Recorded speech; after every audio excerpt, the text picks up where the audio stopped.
I've known that I was a woman since I was 4 years old. If any of you have had a conflict of gender identity, you'll understand this and you'll know exactly what I'm talking about. But it's basically like being at war constantly between factions in your mind and factions in your body. And it is the prospect of coming out and telling someone that you're a member of what they perceive as the opposite sex, your opposite sex, is so daunting that you would do almost anything not to do it. I mean, a lot of people hide away. A lot of people, turn to, substance abuse. A lot of people, like I did, just force it down. Just, shove it down and hold it down as much as you can. And you go through a period of transition in your life where, for several years it'll be prominent and you can't fight it. And then for a couple of years, you're okay. And then for a while you can't fight it. And so from the age of 4 until the age of about 44, that's what my life had been. It had been fight, fight, fight. It's exhausting. So I came to the conclusion that it was, if I were to continue to not live as a woman, it would be like just crossing off days on a calendar until I died. And I wasn't going to go to the end of the road without changing, without living to be my authentic self. There's again, I don't mean to quote Wayne Dyer too much, but Wayne Dyer says, "Don't die with your music still in you." I wasn't going to die with my music still in me. I wanted to be who I was. Can you change my name on my door plate? And can I have new business cards? And I want to use the ladies' restroom.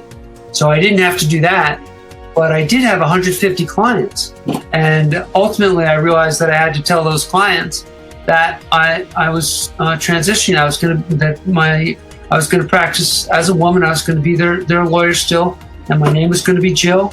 And I was going to fight for them just like I always had. And 85 to 90% of my clients stayed. That's because, again, I realized that people either were going to accept me or they were going to reject me. That was their choice. Everybody has that choice. Just like, everybody has the choice to believe some political philosophy that's crazy.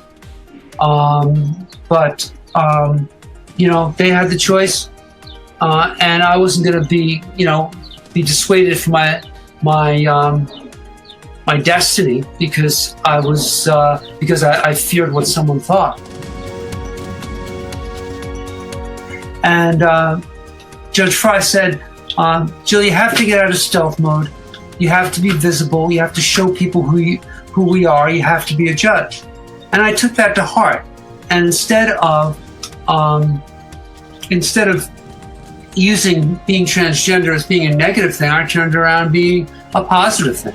And I said, I said, there's not a single transgender judge on the bench. So people who are transgender look to the bench and they don't see it as a legitimate institution because they're not included, they're not represented. So when you change the way you look at things, the things you look at change. Somebody else said that before me, and I think that's a pretty smart thing to do. So once I flipped the script and looked at that a little differently, I saw that as an advantage. And I started telling people, I started making that the first step in my pitch, so that when I first started to apply as an associate attorney, I put that right in the front of my application. Like you sort of said today, and like my wife is fond of saying, if you can't see it, you can't be it. And when you were a kid and you're thinking, I've never seen any gay attorneys or gay teachers, or I've only seen gay hairdressers, and I don't want to be a hairdresser. So, but now you and your kids and my grandkids, they're going to see us in all different kinds of roles it becomes part of everyday life. That, you know, we're no longer pushed to the periphery. It's not an extra. This is not alternative. It's just, this is my neighbor. This is how they live their life.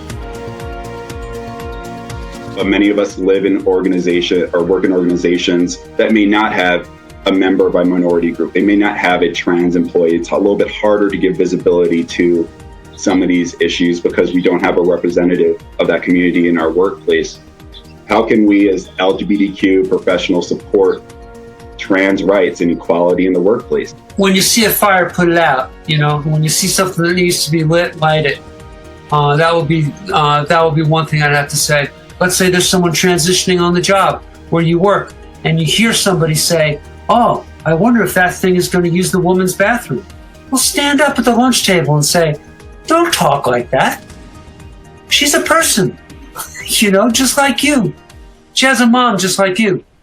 And again, be brave. Really, be brave. So in some ways, misgendering somebody, the act of calling them by a term or a derogatory title, whatever, that is ignoring their preferred pronouns, their preferred identity, that's almost an act of violence. It's almost setting them up to be dehumanized in a way. We should just stand up for the trans people that we know. You know, offer to walk somebody home. And, you know, offer to have lunch with somebody, stand with somebody, communicate with somebody, show everybody that trans people, just like every marginalized group, show members of every marginalized group that they're not alone.